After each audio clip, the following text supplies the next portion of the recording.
अच्छा दोस्तों, स्वागत है आपका द कल्ट ऑफ रेसलिंग में। तो इन टुडे पॉडकास्ट, आज की वीडियो में हम बात करने वाले हैं, आज के पॉडकास्ट में हम बात करने वाले हैं दोस्तों बिल गोल्डबर्ग के बारे में। देखिए, गोल्डबर्ग को लेके बहुत प्लान्स है इस वक्त डब्ल्यूडब्ल्यूई के पास, सॉरी आपने गलत नहीं सुना, मैं सही कह रहा हूँ।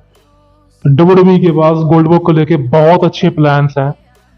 एईडब्ल्यू को लेके बहुत अच्छे प्लान्स है, यानी कि दो कंपनियां हैं इस वक्त, डब्ल्यूडब्ल्यू और एईडब्ल्यू, जो टॉप पे है, जो compete कर रही है एक दूसरे के साथ।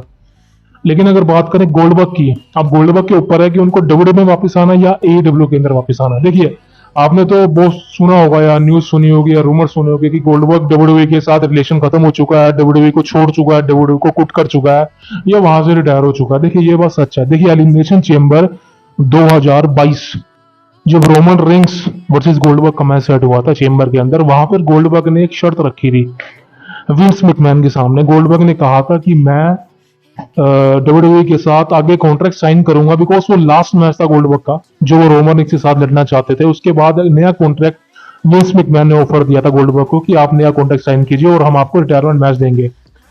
लेकिन उस वक्त गोल्डबर्ग ने यह कहा था कि मैं नया कॉन्ट्रैक्ट एक शर्त पे साइन करूंगा, मैं रोमन रिंग्स को हराऊंगा। जी, आपने सही सुना। गोल्डबर्ग ने कहा था कि मैं रोमन रेंज को डीथ्रोन करूंगा, उनको हराऊंगा और नया चैंपियन बनूंगा एलिमिनेशन चेंबर में, जो सऊदी में मैच हुआ था 2022 में। लेकिन आप सबको पता है भाई, रोमन रेंज उस समय पीक पर था, टॉप ऑफ द वर्ल्ड था, वो कैसे हार सकता था? इतने ब्रॉक लेसनर तक को हरा दिया था, जॉन सीना, एज, वो कैसे हार सकता था गोल्डबर्ग से? विंस मैकमैन को पता था कि ये अगर हमने गोल्डबर्ग को जिता दिया गया, सऊदी में तो रिस्पॉन्स अच्छा मिलेगा, लेकिन सऊदी से बाहर रिस्पॉन्स क्यों बहुत मुश्किल है गोल्डबर्ग को मिलना, क्योंकि यूएस के अंदर जैसे ही गोल्डबर्ग एंटर करेगा उसको बू मिलेगी। आप खुद सोच सकते हैं कि सऊदी में 2020 में गोल्डबर्ग ने फिंड को हराया था, और उसके बाद क्या हुआ? तो सऊदी में गोल्डबर्ग को चेयर मिली थी, लेकिन जैसे ही वो यूएस के अंदर उतरा, उसको वहां के एरिना में इतनी बू मिली ना गोल्डबर्ग को कि अब मैं आपको बता नहीं सकता। अगर आपने वो लाइव स्मैकडाउन का शो देखा होगा, सऊदी में गोल्डबर्ग को हमेशा सपोर्ट मिलता है, लेकिन यूएस में मेन है भाई, हमेशा यूएस में मैच होगा, लेकिन वहां बू मिलती है। विंस मैकमैन को इस बात का डर था, तो इसलिए विंस मैकमैन ने कहा कि मैं ऐसा नहीं कर सकता, रोमन रेंज को तो मैं हरा ही नहीं सकता, तो भी तेरे हाथों, वो भी इस करियर में लास्ट स्टेज पर, जो कि गोल्डबर्ग, क्योंकि गोल्डबर्ग यार बुजुर्ग है, आप समझ सकते हैं, गोल्डबर्ग एक बुजुर्ग इंसान है। वो जितना मर्जी कहे मैं अभी भी गोल्डबर्ग हूं मैं, लेकिन वो बुजुर्ग है भाई, एक ओवर एज है। रोमन रिंग्स यंग था, चैंपियन था, तो वो हार नहीं सकता था। तो गोल्डबर्ग ने नया कॉन्ट्रैक्ट साइन किया नहीं, क्योंकि विंस मैकमैन ने डिसीजन को रिजेक्ट कर दिया था उनके। तो यही सारी लड़ाई थी भाई गोल्डबर्ग की विंस मैकमैन के साथ, कि वो आखिरी मैच के लिए डब्ल्यूडब्ल्यूई से कहते रहे कि मुझे रोमन को हराना है और मैं आगे कॉन्ट्रैक्ट साइन करूंगा। अब न्यूज की रिपोर्टें ऐसे निकल के आ रहे हैं कि गोल्डबर्ग को सपोर्ट मिल रहा है, गोल्डबर्ग को ये कह रहे हैं कि उनका आखिरी मैच दो डब्ल्यूडब्ल्यूई ने दिया नहीं। भाई ऐसा कुछ भी नहीं था, डब्ल्यूडब्ल्यूई ने उनको मैच दिया था, कॉन्ट्रैक्ट दिया था, लेकिन रोमन रेंज को हरा नहीं सकते थे वो। लेकिन गोल्डबर्ग को पता है, गोल्डबर्ग गोल्डबर्ग है भाई। गोल्डबर्ग ने सबसे बड़ी गलती गोल्डबर्ग के साथ क्या थी कि उसने 2016 सर्वाइवर सीरीज में जब एंट्री की, क्योंकि गोल्डबर्ग का रिटर्न तो देखिए इम्पॉसिबल था, लेकिन एक गेम आई थी 2K27 थी, कौन सी 2K17, जहां ब्रॉक लेसनर कवर पे था। वहीं से रूमर फैल रहे थे कि गोल्डबर्ग वैसे लेसनर होगा 12 साल बाद, और ये मैच हुआ भी। गोल्डबर्ग ने ब्रॉक को 1.5 मिनट में हरा दिया यार, आप सोच समझ सकते हैं, मैं झटका खा गया था भाई। ब्रॉक लेसनर अंडरटेकर को हराया, इतने बंदे हराए उसने भाई, स्ट्रीक तोड़ दी, चैंपियन बना, इतना कुछ किया, लेकिन उसको गोल्डबर्ग ने 1.5 मिनट में हरा दिया। सबसे घटिया डिसीजन था। वहीं से फैंस गोल्डबर्ग के खिलाफ हो गए थे कि भाई ऐसे कैसे मौका दे रहे हैं इसको। तो यही कारण था भाई, रोमन इसके को तो हरा सकते नहीं थे, गोल्डबर्ग के पास कोई ऑप्शन नहीं था, डब्ल्यूडब्ल्यूई को छोड़ दिया। अब उसके बाद पिछले 3 सालों से, पिछले थोड़ी 2 सालों से यही रूमर सारे कि गोल्डबर्ग अभी आएगा, अभी आएगा, अभी आएगा, अभी आएगा, लेकिन भाई गोल्डबर्ग नहीं आने वाला। डब्ल्यूडब्ल्यूई तो गोल्डबर्ग की एंट्री बंद है, क्योंकि अब ट्रिपल एच है, ट्रिपल एच लेजेंड को मौका देंगे नहीं, ये आप सबको पता है। तो भाई क्लियर सी बात थी, गोल्डबर्ग तो आने से रहे। दोस्तों, सिर्फ ये कहना गलत नहीं होगा कि गोल्डबर्ग को आखिरी मैच क्यों नहीं दिया, तो भाई सिंपल सा रीजन है गोल्डबर्ग को आखिरी मैच ना देने का, कि डब्ल्यूडब्ल्यूई बचना चाहती थी फैंस के मूल से, टिकट सेलिंग से और रेसलमेनिया 38 के मेन इवेंट से। तो बहुत ज्यादा डिसीजन था भाई, गोल्डबर्ग को दोबारा मौका नहीं दिया डब्ल्यूडब्ल्यूई ने। लेकिन अब सारी बात आती है, गोल्डबर्ग आगे करेगा क्या? तो देखिए भाई, गोल्डबर्ग के पास आखिरी मैच गोल्डबर्ग का होगा ही होगा, ये बात और हम कंफर्म मान सकते हैं। आज नहीं तो कल गोल्डबर्ग का मैच होना ही होना है, वो चाहे डब्ल्यूडब्ल्यू के अंदर तो नहीं होने वाला, एडब्ल्यू कंपनी के अंदर हो, इम्पैक्ट रेसलिंग के अंदर हो, और फिर और तो प्रमोशन है नहीं भाई। अब यूएफसी में तो गोल्डबर्ग लड़ेगा नहीं ना, उससे लड़ा जाएगा वहां पे, क्योंकि उसको तो 10 साल का बच्चा हरा देगा यूएफसी के अंदर। तो भाई अब गोल्डबर्ग के पास सिर्फ एक ही कंपनी रह जाती है, ऑल इलीट रेसलिंग। जी हाँ, एडब्ल्यू के पास गोल्डबर्ग जाएगा और वहीं अपना मैच लड़ेगा। लेकिन ये सब होगा कैसे? देखिए, टोनी खान जो है AEW का जो ओनर है, वो गोल्डबर्ग को ऑलरेडी कॉन्ट्रैक्ट दे चुका है। अब सिंपल सी बात है, रूमर ये है कि गोल्डबर्ग ने वो कॉन्ट्रैक्ट साइन कर दिया, गोल्डबर्ग जल्दी ही रिटर्न करने वाला है AEW कंपनी के अंदर। और शायद all in W sorry AEW का जो पेपर है ऑल इन, वो 28 अगस्त को होगा, शायद उसके अगले दिन ही शायद डायनामाइट होगा या जो भी होगा उनका शो, वहां पर गोल्डबर्ग रिटर्न कर सकता है, और ऑल आउट में शायद गोल्डबर्ग का आखिरी मैच हो सकता है। क्योंकि देखिए, AEW के पास रेसलमैनिया ये सब बड़ा इवेंट तो है नहीं जहां पर वो एक अपना लेजेंड उतारेगी, तो AEW के पास ऑल इन है। ऑल इन में तो गोल्डबर्ग आएगा नहीं, लेकिन शायद रिटर्न हो सकता है ऑल इन के अंदर भी, स्टिंग को फेस कर सकते हैं वो, शायद हो सकता है। और स्टिंग का भी आखिरी मैच हो सकता है ऑल इन के अंदर, अगर होने को हो तो भाई मेरे को ऐसा लगता है कि अगर गोल्डबर्ग का मैच कराना है तो भाई AEW के अंदर ऑल इन में करवा दो। अभी भी 10 दिन पड़े हैं, बहुत कुछ बन सकता है स्टोरी लाइन, एक हफ्ते में अच्छी प्रिपरेशन की जा सकती है। कोलिजन है, रैम्पेज है, डायनामाइट है, तीनों में उतार तो बहुत बढ़िया होगा। लेकिन AEW ऐसा करेगी नहीं, बहुत कम चांसेस है कि ऑल इन के अंदर गोल्डबर्ग compete करेंगे और AEW कंपनी के अंदर रिटर्न करेंगे। लेकिन AEW कंपनी जब ऑल इन करेगी, उसके बाद शोज ऑल आउट आएगा, उसके लिए भी हफ्ते का टाइम है भाई, 10 दिन का। तो वहां शायद हो सकता है मैच गोल्डबर्ग और स्टिंग का, लेकिन अगर हो जाए तो बढ़िया है भाई, लेकिन इसके चांसेस बड़े कम है। तो आने वाला गोल्डबर्ग के लिए समय क्या होने वाला है, इसके लिए कोई रूमर ही नहीं है, कोई रिपोर्ट नहीं है। लेकिन हाँ, ये है कि गोल्डबर्ग जो है इस वक्त अपने सन, जो उनका बेटा है, उसकी प्रिपरेशन में लगे हुए हैं, NFL खेलने में उनका लड़का लगा हुआ है। अब देखते हैं गोल्डबर्ग क्या करता है, AEW कंपनी के अंदर आता है। लेकिन आप ये मत समझिए कि गोल्डबर्ग जो है WWE के अंदर वापस नहीं आ सकता। देखिए भाई, आज के समय में कुछ भी हो सकता है। ट्रिपल एच के सर पे पैसा चढ़ा हुआ है, ट्रिपल एच अच्छी स्टोरी लाइन तो डिलीवर कर नहीं पा रहा है, और इसलिए ट्रिपल एच के सर पे पैसा चढ़ा हुआ है। और गोल्डबर्ग का मतलब है किसी भी कंपनी के लिए कुछ वक्त के लिए तो पैसा आना। तो शायद WWE गोल्डबर्ग को बुला सकती है वापसी एक इवेंट में, लेकिन उसके चांसेस बहुत कम है। लेकिन AEW के चांसेस हाई हैं, गोल्डबर्ग को बुला सकती है वो, और अपना एक गोल्डबर्ग आखिरी मैच शायद ऑल इलिट में लड़ सकते हैं किसी सुपरस्टार के खिलाफ। स्टिंग के चांसेस बहुत ज्यादा है, क्योंकि अगर स्टिंग के साथ मैच हो जाए तो बढ़िया मजा आ जाता है भाई सबको देखने में। और अब इसके चांसेस देखिए, गोल्डबर्ग वर्सेस स्टिंग के चांसेस होने को तो हो सकते हैं, लेकिन ऐसी कोई उनका रिपोर्ट नहीं है कि हो ही सकते हैं, लेकिन वही होने को कोई नहीं हो सकता। अच्छे अच्छे मैचेस हुए हैं AEW कंपनी के अंदर। अभी ऑल इन के लिए Chris Jericho versus will osprey के बीच मैच कंफर्म हो चुका है। अब देखना ही होगा कि गोल्डबर्ग क्या करता है, रिटर्न करता है नहीं करता है, ये सब आगे की बातें हैं। लेकिन दोस्तों, अगर हम बात करें गोल्डबर्ग की, क्या गोल्डबर्ग को मौका मिलना चाहिए, तो देखिए यार, मेरी सिंपल से एक थ्योरी होती है इस बारे में। अब थ्योरी में मैं हमेशा ये बात करता हूँ, देखिए गोल्डबर्ग यार इस वक्त जिस एज के अंदर है, मेरे को एक बात समझ नहीं आती यार, अपना घर बाहर बैठे है, अपना घर में बैठे एंजॉय करे है, लेकिन वो क्यों रेसलिंग करना चाहता है भाई? उसने कर लिया ना जो करना है। रोमन रेंस से तो आखिरी मैच हो चुका है जिसको वो हार चुका है, तो उसी को रिटायरमेंट मान ले अपनी।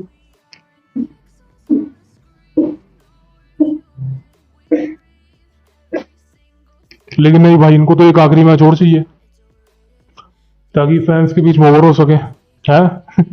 लेकिन गोल्डबर्ग को इस समय फैंस का रिएक्शन बहुत कम मिलेगा मेरे को लगता है, क्योंकि यार फैंस, देखिए फैंस ना एक नया फेस देखना चाहते हैं, फैंस को हमेशा एक नई चीज देखनी है। इवन अगर मैं अपनी बात करूं तो भाई फैंस एक नई चीज देखना चाहते हैं, और उनको वो देखने को मिलने चाहिए, डिजर्व करता है भाई। टिकट का पैसा तभी निकलता है ना उनकी जेब से, ऐसे तो नहीं कि आप कुछ भी सिखा दो। क्योंकि आजकल अगर आप WWE को देख रहे हो, WWE में आप रो को देख रहे हो, रो में भाई कोई स्टोरी लाइन ही नहीं है।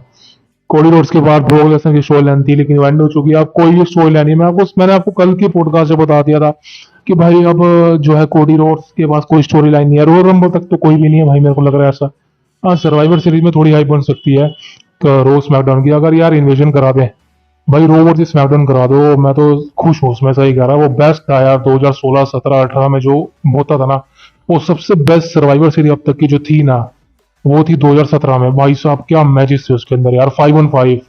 और स्मैकडाउन ने इन्वेजन की थी रो के अंदर, जिस तरह से घुस घुस के मारा था भाई रो ने, स्मैकडाउन ने रो के अंदर, मजा आ गया था देख के यार। ऐसी चीजें होनी चाहिए भाई, फैंस का इंटरेस्ट बने, लेकिन ट्रिपल एच का दिमाग पता नहीं कहाँ लग रहा है इस वक्त। वो नए नए सुपरस्टार को अपनी कंपनी में लाई जा रहा है, नेक्स्ट चीजें उठा के फेंकी जा रहा है, लेकिन कोई स्टोरी लाइन नहीं, कुछ नहीं, ब्लड लाइन के अलावा कोई स्टोरी लाइन नहीं ट्रिपल एच के पास। और यही ट्रिपल एच मात खा रहा है कि भाई कोई और स्टोरी लाइन बनाए। जजमेंट डे एक नंबर की घटिया टीम है, अगर आप मेरी माने तो। जजमेंट डे के पास कुछ भी नहीं है। फिन बैलर खत्म हो चुका है, डेमिन प्रीस्ट वो उसका money in the bank fail होगा, लिख के दे रहा हूँ आपको। और वो लड़की है उसके अंदर, वो मर्दों पे अटैक करती है। अरे आप मेरे से भिड़ के दिखा दे तू, मैं बताता हूँ तेरे को मामी मामी तू है क्या चीज है। मर्दों पे अटैक करती है, वो मर्द भी उस पर अटैक करे। मैं तो कह रहा रेंडी ओटन आए और ऐसी पंट किक मारे ना वो जजमेंट डे पे, वो रिया रिप्ली के सर पे ऐसी रेंडी ने पंट किक के मारे ना, मजा आ जाएगा भाई। क्योंकि रेंडी ओटन ही अकेला मर्द है मेरे को लग रहा है पूरी डब्ल्यूडब्ल्यूई के अंदर जो औरतों पे हाथ उठा सकता है रेसलिंग में। तो भाई बिल्कुल सही है। अब क्योंकि अगर औरतें मर्द पे हाथ उठा रही हैं तो भाई मर्द खाता रहेगा क्या है? सुपरस्टार खाते रहेंगे क्या? रॉयल रंबल 2019 याद है आपको? जिस तरह से रेंडी ओटन ने भाई नाया जैक्स को आरकेओ मारी थी, सेम वैसे ही होगा भाई, वैसा ही होना चाहिए। क्योंकि ये रिया रिप्ली सिर्फ ना मर्दों को मार सकती है, क्योंकि अगर मारना है तो रेंडी ओटन को, ब्रॉक लेसनर को मार के दिखा दे। बता रहा हूं ब्रॉक लेसनर ऐसे फाड़ेगा ना तेरे को पता चले। और वो डोमिनिक मिस्टीरियो, वो 2 फीट का बच्चा, वो 50 किलो का डोमिनिक मिस्टीरियो यार, उसकी भी मैंने कहा ना एक हवा चल रही है, जिस तरह से एलए नाइट की हवा चल रही है। और ये हवा कुछ दिनों में गायब होने वाली है भाई। कोई टैलेंट नहीं है उसके अंदर भाई। वो यार देखिए दोस्तों, मैं आपको एक बात बताता हूँ सिंपल सी। अगर आप समझ रहे हैं आज के समय में डोमिनिक मिस्टीरियो एक फ्यूचर है, अगर आप समझ रहे हैं कि डोमिनिक मिस्टीरियो को क्राउड से रिस्पॉन्स मिलता है, ये बहुत है उसके लिए, तो भाई आप सबसे बड़े इस समय कहना नहीं चाहता, लेकिन आप सबसे बड़े मूर्ख हो। क्योंकि मैं सिर्फ ये कहना चाहूंगा, आप खुश हो गए। डोमिनिक मिस्टीरियो जो है, डोमिनिक मिस्टीरियो इस समय हील है, क्योंकि डोमिनिक मिस्टीरियो के लिए ये आसान है। डोमिनिक देखिए हील बनना बहुत आसान है दोस्तों, सही कह रहा हूं आपको। आप कोई भी गलत काम कीजिए, आपको दुनिया क्या कहेगी? बुरा इंसान कहेगी, रिस्पॉन्स देगी ना। आपको चेयर तो करने वाली नहीं है, या आपको रिस्पॉन्स नहीं देगी, उनको गुस्सा आएगा आपको देख के। वही डोमिनिक मिस्टीरियो का हाल है। अगर आप डोमिनिक मिस्टीरियो को डब्ल्यूडब्ल्यूई ने हील बनाया है तो भाई उसको वो मिलना बहुत ईजी है। भाई साहब अगर डोमिनिक मिस्टीरियो को आप रियल में सुपरस्टार बनाना चाहते हो ना, तो आप उसको फेस बनाओ, और फेस बना के रिएक्शन दिलवा के दिखाओ। मैं आपको बताता हूँ, आप मान के दिखा दूंगा। भाई कोडी रोड्स ने डब्ल्यूडब्ल्यूई को इतनी गालियां दी थी, कोडी रोड्स ने ट्रिपल एच का वो जो क्या कहते हैं बैठने की सीट एडब्ल्यू के अंदर तोड़ दी थी। विंस मैकमैन को भी इतने रिलेशन खराब थे कोडी रोड्स के साथ, लेकिन क्या हुआ एंड में? कोडी रोड्स डब्ल्यूडब्ल्यूई में वापस आया और फैंस ने उनको रिएक्शन दिया हाई लेवल का। और आज के डेट में कोडी रोड्स के बाद जो रिएक्शन है, वो मुझे आपको बताने की जरूरत नहीं है। कोडी रोड्स के पास क्या रिएक्शन है फैंस का, आपको सबको पता है वो क्या रिएक्शन है। अनबीटेबल है, ब्रॉक लेसनर तक को हरा दिया। तो भाई कोडी रोड्स का मोमेंटम बहुत हाई है। लेकिन अगर आप बात करें डोमिनिक मिस्टीरियो की, तो भाई मैंने कहा ना ये हवा है, कुछ दिनों में शांत हो जाएगी। तो ऐसे बंदों के नाम ही नहीं लेते। रेमिस्ट्रियो की बात करते हैं भाई। रेमिस्ट्रियो को यार कब तक खींचोगे भाई? मेरे को तो समझ नहीं आ रही रेमिस्ट्रियो भाई रिटायर क्यों नहीं हो रहा भाई? हॉल ऑफ फेमर बन चुका है भाई, रिटायर हो जा यार। कितना पैसा छापेगा यार, तेरा लड़का छाप रहा है, अपने लड़के को सेट कर चुका, तो रिटायर हो जा। चैंपियन बनी जा रहा है, चैंपियन बनी जा रहा है भाई, कोई फायदा नहीं रेमिस्ट्रियो का। क्या कहते हैं ना दोस्तों, किसी को अपनी बार बार शक्ल दिखाना या किसी के घर में बार बार जाने से इज्जत डाउन होती है। तो भाई ये सही बताऊं, ये कुछ सुपरस्टार की इज्जत डाउन कर रहे हैं, सही बता रहा हूँ। कोडी रोड्स की सबसे बड़ी इज्जत डाउन हो रही है इस वक्त में। अगर आपको बताऊं, कोडी रोड्स एक बड़ा सुपरस्टार है भाई, उसको हर मंडे नाइट रो के एपिसोड में प्रेजेंट करवाना जरूरी नहीं है। डब्ल्यूडब्ल्यूई को ये बात समझनी चाहिए भाई। आपने उसको टॉप का सुपरस्टार बनाना है, रोमन को हरवाना है, तो भाई आप उसको हर शो में मत लाइए। ये मत दिखाइए फैंस को कि ये फाइटर है वो फाइटर यार, बहुत मेहनत करके पहुंचा है बिल्कुल। लेकिन आप उसको इतना ओवर मत दिखाइए, क्योंकि कहते हैं ना कभी कभी अच्छाई करना उल्टा पड़ जाता है भाई, तो कहीं फैंस का रिएक्शन उल्टा पड़ जाए। तो मेरे को लगता है कि विंस मैकमैन का डिसीजन बहुत अच्छा था। कोडी रोड्स को हमेशा तो नहीं लाता था वो, लेकिन ट्रिपल एच का भाई मेरे को समझ नहीं आ रहा ये बंदा कर क्या रहा है। इससे मेरे को लग रहा है कि जो इसकी पोजीशन है ट्रिपल एच की सीसीओ की, वो हैंडल नहीं हो पा रही है। तो मेरे को लग रहा है कि बोर्ड ऑफ डायरेक्टर ने ट्रिपल एच को निकाला है तो बहुत अच्छा काम किया है, क्योंकि उनको भी पता चल गया था भाई ये मूर्ख इंसान है, ये एनएक्सटी के सुपरस्टार घुसाई जाएगा, स्टोरी लाइन डिलीवर नहीं कर रही, रोगी रेटिंग डाउन जा रही है। तो भाई कुछ नहीं कर रहा ट्रिपल एच, मैं आपको सही कह रहा हूँ। आप खुद, मैं मानता हूँ कि टिकट सेलिंग अच्छी हो रही है, लेकिन वो किस लिए हो रही है भाई? वो सुपरस्टार की बदौलत हो रही है, वो रोमन रेंस कोडी रोड्स की बदौलत हो रही है भाई, रोलेंस की बदौलत हो रही है भाई, ना कि ट्रिपल एच की वजह से हो रही है भाई। ट्रिपल एच को कोई पूछता तक नहीं है, समझ रहे ना? सही कह रहा हूँ मैं आपको। तो मेरे को ऐसा लग रहा है कि विंस मैकमैन को वापस आना चाहिए पोजीशन पे भाई, और अपनी कमान संभालनी चाहिए। जिस कंपनी को उसने बनाया है, अब वो किसी और के हाथ में देना मेरे को तो लगता नहीं भाई ये डिसीजन सही है। अब चलो एक साल से ट्रिपल एच हैंडल कर रहा, मैं ये नहीं कह रहा कि उसने कुछ गलत किया है, लेकिन भाई स्टोरी लाइन के नाम पे ठुच्चा हो गया, कोई मजा नहीं है। विंस मैकमैन स्टोरियां बनाता था, बहुत मजा आता था, लेकिन आज के समय में भाई कोई स्टोरी नहीं है, सही बता रहा हूँ मैं आपको। कोई स्टोरी नहीं है यार, किसी को भी चैंपियन बनाया जा रहा है यार, किसी को भी हरवाई जा रहा है कोई स्टोरी लाइन नहीं। आप उसको सोचिए, समर स्लैम जैसे बड़े इवेंट में किसी का रिटर्न नहीं हुआ, ना ब्रे वाइट का रिटर्न हुआ, ना रेंडी ओटन का रिटर्न हुआ, किसी का रिटर्न ही नहीं हुआ भाई। आप कुछ समझ सकते हैं। ड्रू मैकिंटायर का एकदम कचरा कर रखा है भाई। मैं तो भगवान से कहता हूँ, भगवान भाई इनको सद्बुद्धि दीजिए सबको। ड्रू मैकिंटायर का कचरा कर रखा है भाई, सही कह रहा हूँ। वो बंदे ने डब्ल्यूडब्ल्यूई को संभाला है भाई लॉकडाउन में, उसको किस तरह से आप ट्रीट कर रहे हो, लेकिन समझ नहीं आ रहा, क्योंकि ड्रू मैकिंटायर के पास अब कोई ऑप्शन ही नहीं हील बनने के अलावा, और ये उसको हील बना नहीं रहे, समझ नहीं आ रहा भाई और क्या रिस्पॉन्स निकालेंगे ड्रू मैकिंटायर को। मेरे को ऐसा लग रहा है कि ड्रू मैकिंटायर को डब्ल्यूडब्ल्यूई को छोड़ के चले जाना चाहिए, क्योंकि सेम यही चीज जॉन मॉक्सली के साथ हुई थी, डीन एम्ब्रोज के साथ डब्ल्यूडब्ल्यूई में। जिनको पुश नहीं मिलता था, उनके साथियों को पुश मिला, रोलेंस, रोमन रेंस, लेकिन एम्ब्रोज को कोई पुश नहीं मिला भाई, सही कह रहा हूँ आपको। एम्ब्रोज को डब्ल्यूडब्ल्यूई चैंपियन बनाया भी था, लेकिन 2 महीनों के लिए, आप खुद सोचिए। तो एम्ब्रोस को अपना लास्ट मैच भी नहीं दिया डब्ल्यूडब्ल्यूई ने, रिटायरमेंट मैच। तो मेरे को ऐसा लगता है कि डीन एम्ब्रोस जैसे सुपरस्टार बहुत कम होते हैं, और बहुत लोग कह रहे हैं डीन एम्ब्रोस डब्ल्यूडब्ल्यूई में वापस आएगा। तो भाई साहब, डीन एम्ब्रोस हो गया, केनी ओमेगा हो गया, एमजेएफ हो गया। ये देखिए एमजेएफ पे तो मेरे को भरोसा है नहीं, क्योंकि एमजेएफ शायद डब्ल्यूडब्ल्यूई में आ सकता है 2024 में। एमजेएफ जो है एडब्ल्यू को छोड़ सकता है और डब्ल्यूडब्ल्यू में वापस आ सकता है, या डेब्यू कर सकता है एमजेएफ, क्योंकि कोडी रोड्स भी वही है, और कोडी रोड्स एमजेएफ की दोस्ती बहुत पुरानी है, तो अच्छी है। तो मेरे को ऐसा लगता है कि एमजेएफ तो आप कंफर्म मान सकते हैं कि नेक्स्ट ईयर शायद रॉयल रंबल हो या रेसलमेनिया हो, एमजेएफ डब्ल्यूडब्ल्यू में डेब्यू कर सकता है अपना। लेकिन अगर बात करें केनी ओमेगा की, डीन एम्ब्रोस की, जॉन मॉक्सली हो गया, क्रिस जेरिको हो गया, स्टिंग, इतने बड़े बड़े सुपरस्टार, डार्बी एलन, वो भाई डब्ल्यूडब्ल्यू में कभी नहीं आने वाले, मैं आपको लिख के दे रहा हूँ। क्योंकि सबको पता है डब्ल्यूडब्ल्यू में एक समय होता है, वो समय बीत जाता है तो बंदे का पुश खत्म, सब कुछ खत्म। डैनियल ब्रायन आप खुद सोचिए यार, क्या मैच डिलीवर कर रहा है डब्ल्यू के अंदर। तो डैनियल ब्रायन ने जाते हुए ये भी कहा था कि मैं एडब्ल्यू को इसलिए छोड़ रहा हूँ, क्योंकि डब्ल्यूडब्ल्यू को इसलिए छोड़ रहा हूँ बिकॉज डब्ल्यूडब्ल्यू पुश नहीं कर रही, और वहां पर मैं आजादी नहीं, मेरे पास कोई अथॉरिटी नहीं है कि मैं अपने मैचेस खुद क्रिएट कर सकूं, प्रिपेयर कर सकूं। लेकिन एडब्ल्यू ने पूरी आजादी दी है डैनियल ब्रायन को, फ्रीडम दी है, तो भाई सही है वो। तो यहाँ पर जो है डब्ल्यू कंपनी जीत जाती है, डब्ल्यू कंपनी हार जाती है फ्रीडम के मामले में, क्योंकि भाई ट्रिपल एच की मार्गदर्शक में तो मेरे को लगता है कि ट्रिपल एच की अथॉरिटी में मेरे को लगता नहीं कि डब्ल्यू सर्वाइव कर पाएगी कुछ सालों तक। मेरे को लगता नहीं भाई, वो ट्रिपल एच क्या सोच रहा है कुछ समझ ही नहीं आ रहा है, सही कह रहा हूँ।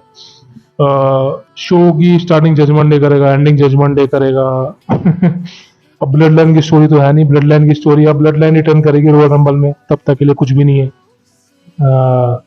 लेकिन रोमन रिटर्न पहले कर लेगा, ये बात तो है।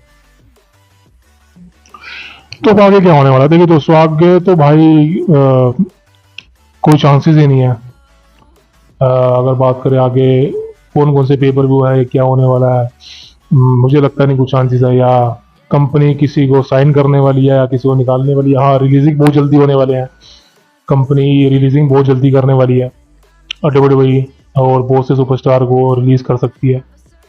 शायद ब्रे वाइट का नाम भी हो सकता है भाई, कुछ पता नहीं भाई, क्योंकि ब्रे वाइट के साथ क्या चल रहा है किसी को समझ नहीं आ रहा, मुझे तो समझ नहीं आ रहा स्पेशली ब्रे वाइट के साथ क्या प्रॉब्लम है, ब्रे वाइट क्यों नहीं रिटर्न कर रहा भाई साहब। रेंडी ऑर्टन के साथ तो प्रॉब्लम है, लेकिन वाइट के साथ क्या प्रॉब्लम है यार, फिन नहीं वापस आ सकता, सिंपल वाइट आ जाए, लेकिन भाई उसके चांसेस तो बड़े कम लग रहे हैं ऐसा तो नहीं कि एक्सट्रीम रूल्स में जिस तरह से रिटर्न हुआ था वैसा ही होगा, लेकिन भाई क्या पता ऐसा ही हो। ब्रॉन स्ट्रोमन भी गया था भाई, ब्रॉन स्ट्रोमन के साथ भी इंजरी है, क्योंकि आज के समय में ना भाई इंजरी ज्यादा हो गई है।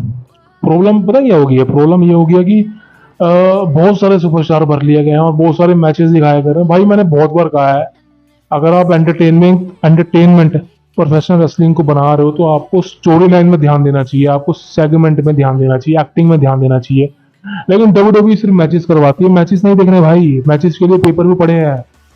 मुझे ऐसा लग रहा है कि रो और स्मैकडाउन में कोई मैच ना करवाएं भाई, रो और स्मैकडाउन किस लिए होती है, प्रिपरेशन के लिए होती है भाई, सेगमेंट के लिए होती है कि आप एक दो अच्छी स्टोरी लाइन्स क्रिएट कीजिए रॉ स्मैकडाउन में, कोई मैचेस ना दिखाइए और पेपर व्यू में मैचेस दिखाइए, इसलिए होती है। लेकिन भाई डब्ल्यूडब्ल्यूई क्या सोच रही है उन्हीं को पता भाई। तो दोस्तों आज का पॉडकास्ट सिर्फ यहीं तक था, और गोल्डबर्ग के बारे में बात करी, ऑल एलिट के बारे में बात करी, कोडी रोड्स।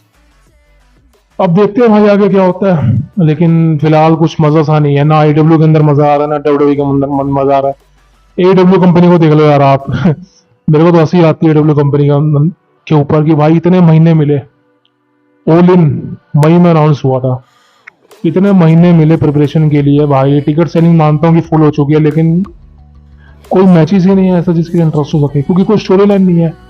MJF और एडम कोल का मैच है जिसके लिए थोड़ा इंटरेस्ट है, क्योंकि वो स्टोरी लाइन चली है अच्छी।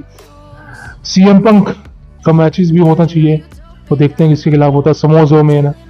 लेकिन भाई कोई मजा नहीं है यार, क्योंकि AEW कंपनी के लिए ना इस समय जो ऑल इन का पेपर वो है, वो एक रेसलमेनिया के लेवल का शो है टिकट सेलिंग के हिसाब से देखा जाए लंदन के अंदर। लेकिन भाई कोई स्टोरी लाइन नहीं है, तो मेरे को ऐसा लग रहा है कहीं ना कहीं ये शो फीका ना पड़ जाए भाई। सही कह रहा हूँ, AEW का शो फीका ना पड़ जाए, क्योंकि स्टोरी लाइन नहीं है यार, स्टोरी लाइन अच्छी नहीं है, सिंपल सी बात है। अगर आपके पास स्टोरी लाइन अच्छी नहीं है ना, आप कितने अच्छे सुपरस्टार ले हो, आप कितने अच्छे मैचेस दे रहे हो, लेकिन कोई मजा नहीं आएगा यार स्टोरी लाइन में। तो भाई फिलहाल कुछ नहीं है भाई, कोई लेटेस्ट न्यूज आती तो आपको बताता हूँ। आप इस चैनल को सब्सक्राइब कीजिए दोस्तों। Cult of Wrestling is the only news channel who give you the real podcast to you. मैं सिर्फ इतना कहना चाहता हूँ दोस्तों, please subscribe our channel Cult of Wrestling and share the video. Thank you very much.